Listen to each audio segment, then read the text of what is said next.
What is going on, everyone? Welcome back to the channel today. Thank you guys so much for tuning back in. I apologize again for not being able to post yesterday. I was celebrating Yom Kippur. It's a Jewish holiday for any of you who know what it is, so I wasn't able to use technology, but I was able to trade this morning, and so I'm going to go ahead and get started and let you guys know exactly how my day trading did go. And just another quick reminder, right? I have to do it always. It's as you guys can tell on the top left, this is a simulation account, right? So I am trading using paper money this week. It's not real money. And the reason for that is I haven't been very consistent, so I switched back to paper trading so that I can get more practice in, right? Without actually having to risk any of my real money. But I'm going to go ahead and get right into today's recap. As you guys can tell, today was a red day, right? I was down $55 on TQQQ. And I had a lot of orders today, right? And so I'm going to go ahead and explain to you guys exactly why I decided to buy in and, what I could have done better to maybe end out, the day on a green note. But as you guys can see, the first trade I took was at 6:54 a.m., right? So we're going to go up to the chart and we're looking at the NASDAQ future right now on the 1 day, 1 minute. And what I saw pretty much going on was the market was indicating signs of a sell-off all pre-market, right? Making these lower highs and lower lows. And ultimately, it did end up finding a support, bounced at the bottom VWAP, and made its way back up to middle VWAP. Did get rejected again, right? And then as we can see, this thing ultimately, right at market open, it started a surge up, right? So market open, you guys can see the, huge increase in volume, right? Given that lots of traders are now entering the market. And so as this thing started to really pick up aggressively, I wasn't really sure on where direction was headed. It wasn't really very clear to me, mainly because of the fact that we were downtrending pre-market, right? We did try to recover, but we got rejected, pretty nicely up here. So as this thing started to push up and approach here, I didn't know whether this thing was going to get rejected here again and fall, or if we were going to continue to climb, right? So I decided to give it time, and it did ultimately start to climb. And so I didn't get in until 6:54. So what you guys will notice is I didn't get into any of this at all, right? I waited for this thing to pull on back, and 6:54 is right around this area. So let me zoom in a little so you guys can see better. And what I mean is as this thing fell, right? This is right around 6:49. You guys can see the timestamp right over here, right? So it was around 6:49, 6:50, this area. So once I saw it start to actually break above the EMA and look like it wanted to continue uptrending, I added, right, 100 shares. So as you guys can tell, right, from my filled orders, I added 100 shares and the price point was around $23, right? So that's around $2,300. And I decided once it was going my way to add more, right? I waited for this thing to really start to indicate signs of an uptrend. I added more. And what do you guys see happen? Well, it got rejected very aggressively, right? And started to sell off. And so I'm glad that I was only in with half my position size, because if any of you were wondering, I am trading with $10,000 in fake money. But pretty much, yeah, I added 2,300, added some more, and I was getting ready to send some more, but I saw it, start to pull back aggressively. And so as this thing broke below the EMA, that's when I really started to, think that direction could change. So, and I didn't end up cutting losses till 6:59. So I should have cut it a lot sooner, to be honest. I waited for this thing to drop all the way down here before and break below middle VWAP. That's where I decided to cut my losses. And, I am happy I was able to cut it, right? Because this thing ended up dying on the day. But, I need to do a better job, definitely, of managing that risk, right? So as this thing broke below the EMA, it really wouldn't have been the worst idea to sell out of maybe even 100 shares, right? That way I only have 100 shares running, right? Because at this point I have 200 shares, right? Because I averaged up twice. Well, I got in once, averaged up again. And as this thing started to sell off, I'm riding 200 shares, right? 200 shares is around $4,600. And I'm letting this thing bleed, and I didn't cut it all the way till down here, right? And as you guys know, TQQQ is triple leverage. So, I let this thing run for over 1%, more like 1.2% before I cut losses. And, that's definitely giving back a lot more than, I'd be comfortable with. And what would have been better is as this thing broke below EMA, I should have cut 100 shares. And maybe when it broke below this support that it previously had, I should have just cut everything, right? So that's definitely something I could learn from heading into tomorrow.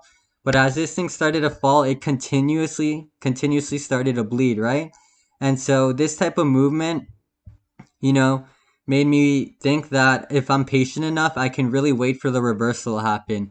And so I was really, expecting some type of reversal happen like the way it ended up playing out, but it's obviously the hard part is knowing when exactly is a good time to buy in, right?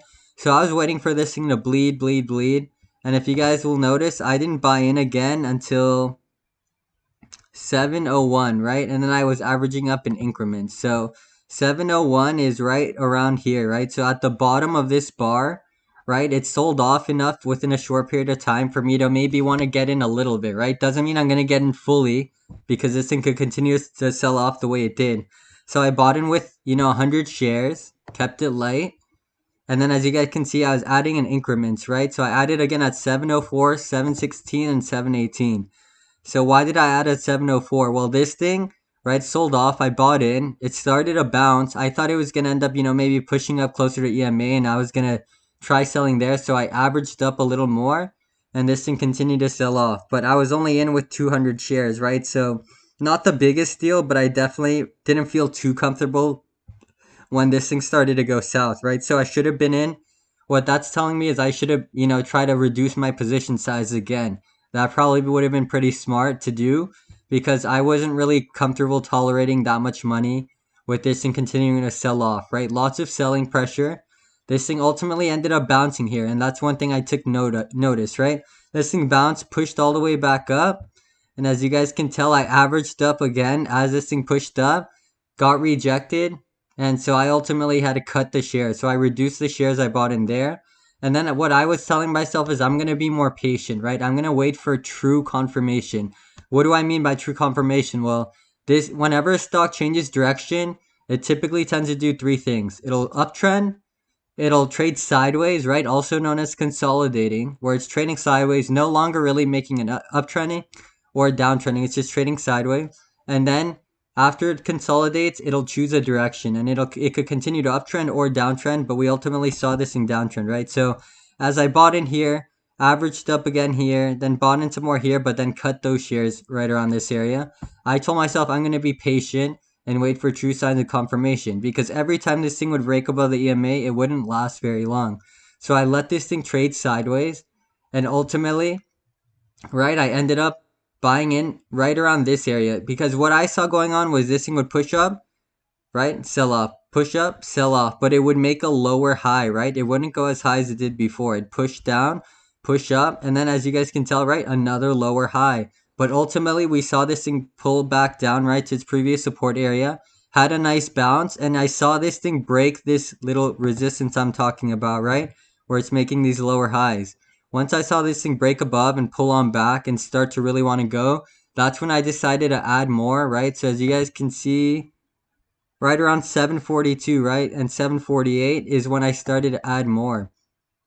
And so that's right around this area. Once it's finally breaking this, resistance level and all this selling pressure, right? We started to pull on back and we started to run. So I bought, and then I pretty much let the shares run. I was letting it ride a bit, and I ended up selling out at 749, right? So I didn't let it ride for too long. 749 is right around this area. So once it had this really nice green bar push up to middle VWAP, I decided to lock in majority of the shares just in case this thing wanted to pull on back. But as we see, this thing actually ended up, crossing the middle VWAP, and I averaged up a bit more and then cut lots of the shares here.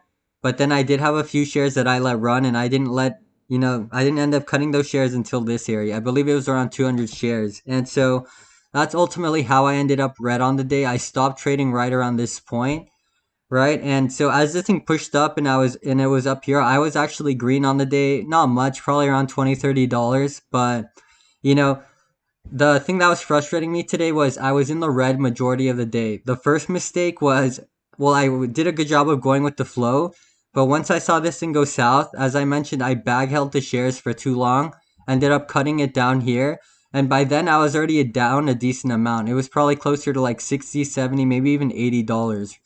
And as this thing continued to sell off, right, I obviously took a risky trade in buying in without any sign of, confirmation of an uptrend anymore, right?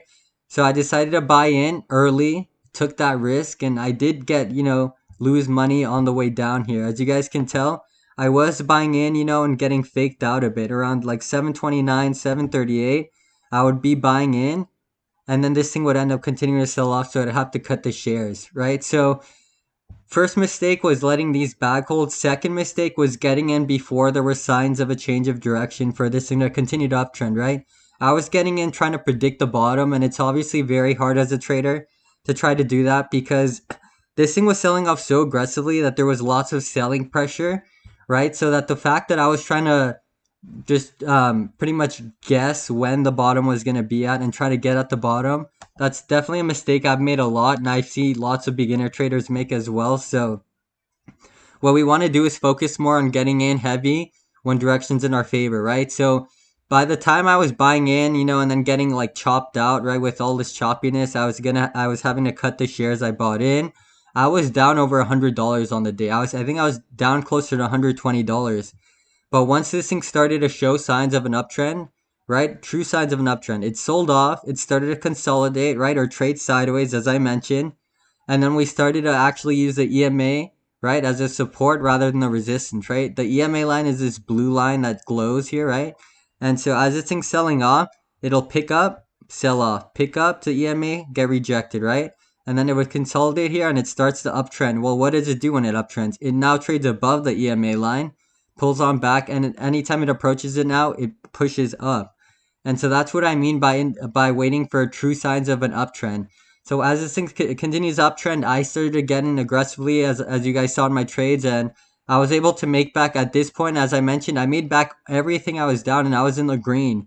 But where I ended up going in the red was I let like 200 shares ride all the way down here before I decided to cut it. And that made me ultimately be down $55 on the day. But so am I mad with myself in terms of how I traded? I think I definitely need to learn how to be a bit more patient and wait for true signs of confirmation, right?